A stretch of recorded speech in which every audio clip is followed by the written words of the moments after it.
Hello everyone, কেমন আছো সবাই? আশা করি অনেক ভালো আছো। আমিও ভালো আছি, সুস্থ আছি। সুপর্ণা বিষয় চ্যানেলে তোমাদের আরও একবার ওয়েলকাম জানিয়ে আজকের ভিডিওটা স্টার্ট করছি।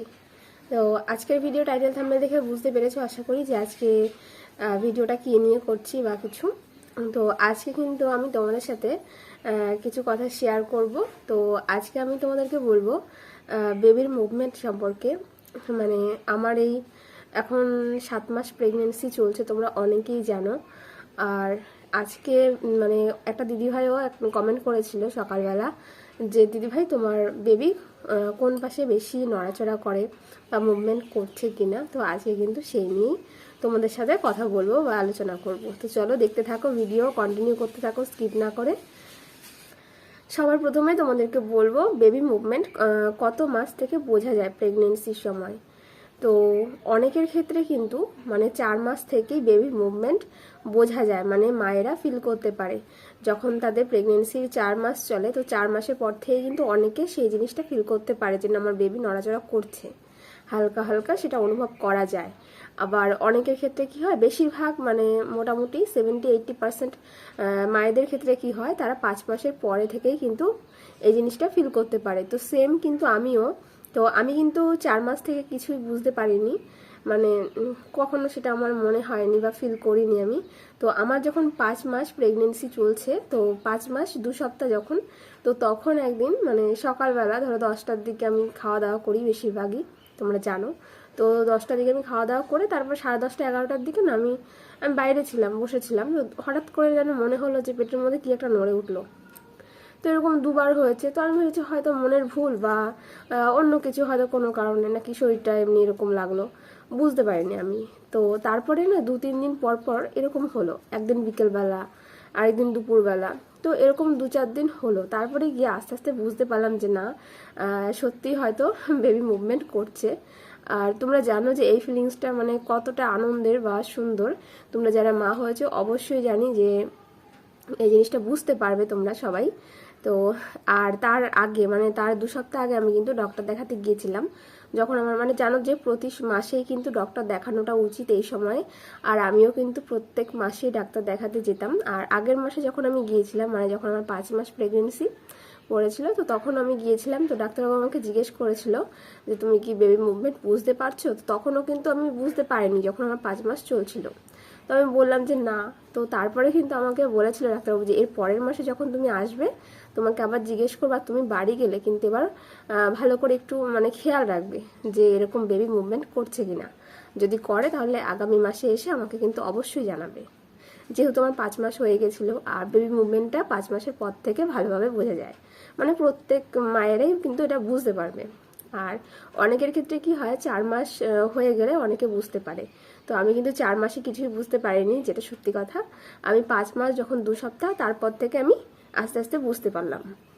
আবার অনেকের ক্ষেত্রে কি হয় জানো তো, যে যাদের প্রথম বেবি থাকে, মানে যারা ধরো সেকেন্ড বেবি নেবে, তো সেকেন্ড বেবির ক্ষেত্রেও অনেক সময় আগে বুঝতে পারে। এটা মানে অনেকেই এই কথাটা বলে, হয়তো বা এটা সত্যি কথাই, যে প্রথমবার যখন মা হয় তারা হয়তো অতটা বুঝতে পারে না, যেহেতু প্রথমবার মা হচ্ছে তো অতটা ফিল করতে পারে না, তারা হয়তো একটু দেরিতে গিয়ে বুঝতে পারে। যেমন ধরো আমি 5 মাস 2 সপ্তাহ যখন আমার রানিং চলছিল তখন গিয়ে আমি বুঝতে পেরেছি।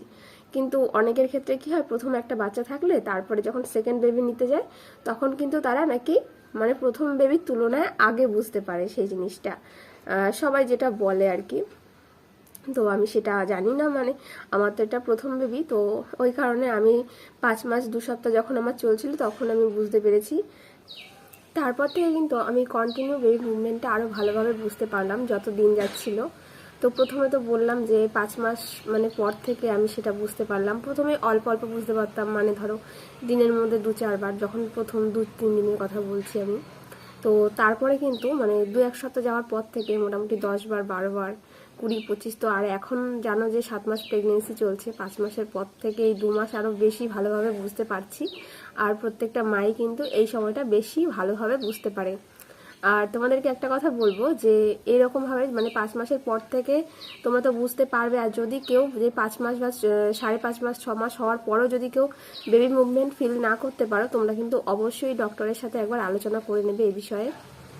কারণ মোটামুটি 5 মাসের পর থেকে নর্মালভাবে বেবি নড়াচড়া করতে শুরু করে।